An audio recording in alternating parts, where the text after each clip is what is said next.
For today's lesson, I wanted to share a video with you that talks about some of the challenges faced by Black Americans during the time Buxton was a town.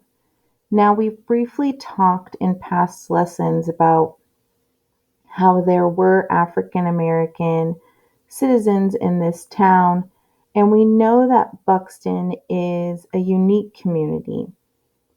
This lesson is going to give you some background on how many Black Americans or African Americans were treated in the past in the United States.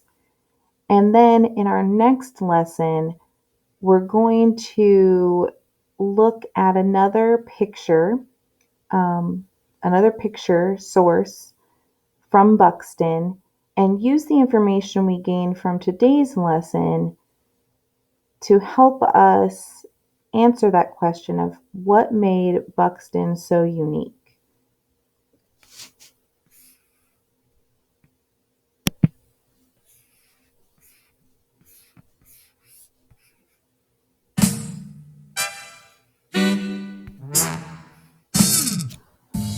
July 2nd, 1964.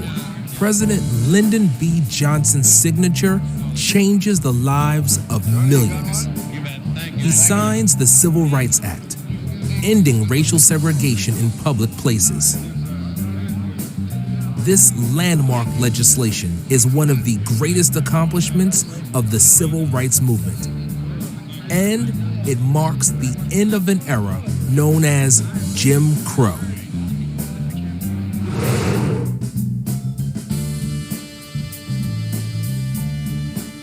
Dancing in the street for the end of Jim Crow. To understand why, you have to look back.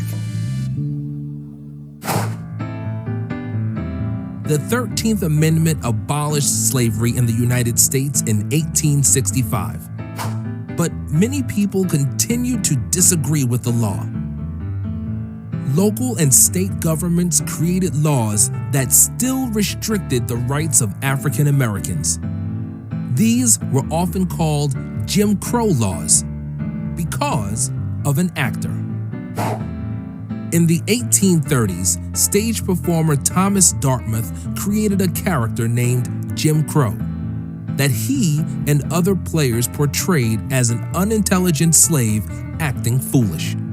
They painted their faces black and performed offensive songs that made fun of African Americans. The show gained popularity, and Jim Crow became a fitting term for laws that promoted racial discrimination. Many associate these laws with the South, but they were everywhere.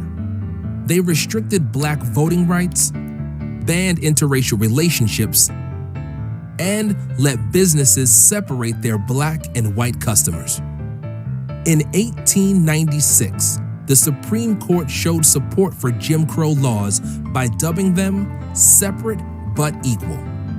Blacks and whites had separate waiting rooms, schools, bathrooms, theaters, hotels, parks, restaurants, churches, even separate water fountains and cemeteries. Black Americans were beaten or lynched by vigilantes for breaking Jim Crow laws, and their attackers faced zero consequences. Then, a seismic shift. In 1948, the outstanding service of black fighting men during World War II led President Harry Truman to make a change. He ordered the military to stop segregation and to begin integration. Then, 6 years later, segregation in schools was ruled unconstitutional by the Supreme Court. Activists kept protesting other Jim Crow laws. And finally, decades of struggle led to the Civil Rights Act of 1964. Finally, the so-called Jim Crow laws were federally abolished.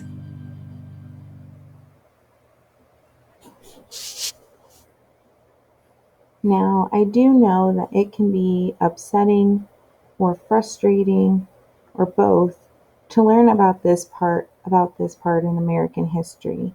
But it is part of our history, and it's important we learn about these difficult times so we don't make the same mistakes that the people in the past made, so we can learn how to be better citizens of our country and of our community, and we can make better choices moving forward. So it's important to understand that this is part of what happened in our history, but that doesn't mean we have to keep doing those same things. We can, like I said, make better choices and move forward.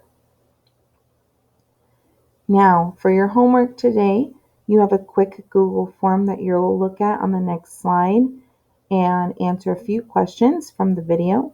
And then, like I said before, in our next lesson, we'll take what we learned from this video about the Jim Crow laws and the segregation and compare that with a source of information from Buxton at that time.